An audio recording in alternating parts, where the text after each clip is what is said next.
بسم اللہ الرحمن الرحیم۔ امام طبرانی معجم الکبیر میں حدیث 7412، امام حاکم المستدرک میں حدیث نمبر 6562، ابن اسیر اسد الغابہ میں 20507 پر روایت بیان کرتے ہیں کہ حضرت صعصع بن ناجیہ رضی اللہ تعالیٰ عنہ در رسول صلی اللہ علیہ وسلم پر کلمہ پڑھنے آئے۔ مسلمان ہونے کے بعد رسول اللہ صلی اللہ علیہ وسلم کی بارگاہ میں عرض کرنے لگے، یا رسول اللہ صلی اللہ علیہ وسلم، ایک بات پوچھنی ہے۔ حضور صلی اللہ علیہ وسلم نے فرمایا، پوچھو، کیا کہتے ہو؟ یا رسول اللہ، دور جاہلیت میں ہم نے جو نیکیاں کی ہیں، کیا ان کا بھی اللہ ہمیں اجر عطا کرے گا؟ کیا اس کا اجر بھی ملے گا؟ تو رسول اللہ صلی اللہ علیہ وسلم نے فرمایا، تو بتا، تو نے کیا نیکی کی؟ کہنے لگے، یا رسول اللہ صلی اللہ علیہ وسلم، میں اونٹوں کا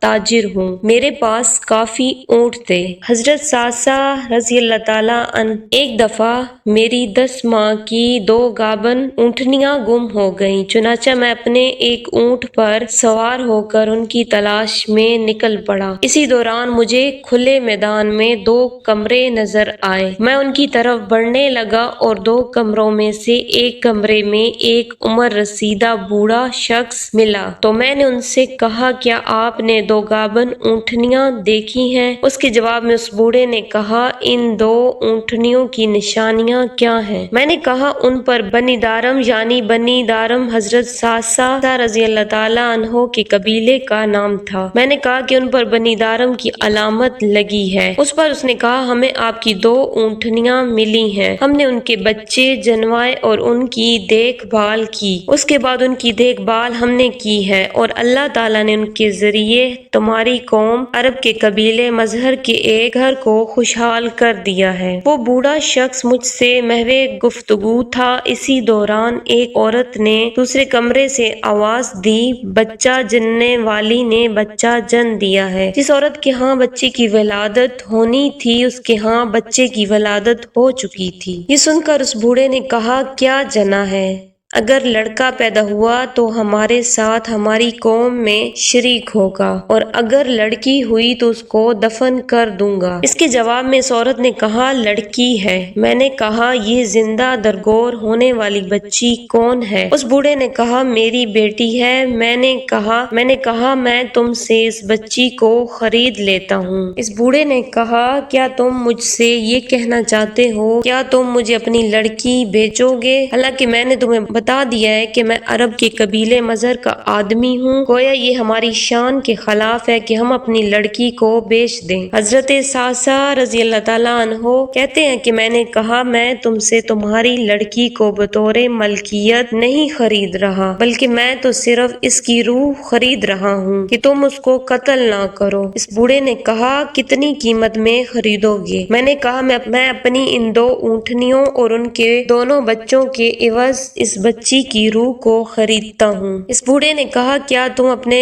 اس اونٹ کو بھی قیمت میں شامل کرو گے؟ میں نے کہا، ٹھیک ہے، میں اس اونٹ کو بھی قیمت میں شامل کر دوں گا، اس شرط پر کہ تم اپنا ایک قاصد میرے ساتھ بھیجو۔ جب میں اپنے گھر پہنچ جاؤں گا تو تمہارا یہ اونٹ تمہیں وہ لوٹا دے گا۔ اس نے ایسا ہی کیا۔ بس جب میں اپنے گھر کے پاس پہنچا تو میں نے اس اونٹ کو واپس لوٹا دیا۔ اس بچی کو لا کر میں نے اپنی کنیز کو دیا اور نوکرانی سے کہا کہ صرف دودھ پلاتی رہے۔ یا رسول اللہ صلی اللہ علیہ وسلم، وہ بچی میری داڑھی کے بالوں سے کھیلتی، وہ میرے سینے سے لگتی۔ جب رات کا کچھ حصہ گزر گیا تو میں نے اپنے جی میں سوچا، یہ کام تو بڑا ہی بھلائی والا ہے۔ مجھ سے پہلے عرب کے کسی شخص نے ایسا خیر کا کام سر انجام نہیں دیا تھا۔ پھر میں لگاتار اس خیر کے کام میں لگ گیا، چنانچہ اسلام کے ظاہر ہونے تک میں نے 360 بچیوں کی جان بچائی ہے۔ ہر ایک بچی کو 2 گابن اونٹنیوں اور ایک اونٹ کے بدلے میں خریدتا تھا۔ اس طرح میرے پاس 360 بچیاں جمع ہو گئیں، اور اب میرے پاس 360 بچے ہیں جن کی کفالت میں کرتا ہوں، جن میں سے کچھ کی شادیاں ہو گئیں اور کچھ جوان ہیں اور کچھ ابھی بچیاں ہیں۔ اے اللہ کے رسول صلی اللہ علیہ وسلم، اب آپ مجھے بتائیے کہ کیا میرا مالک اور آپ کا خدا مجھے اس کا اجر دے گا؟ کہتے ہیں کہ حضور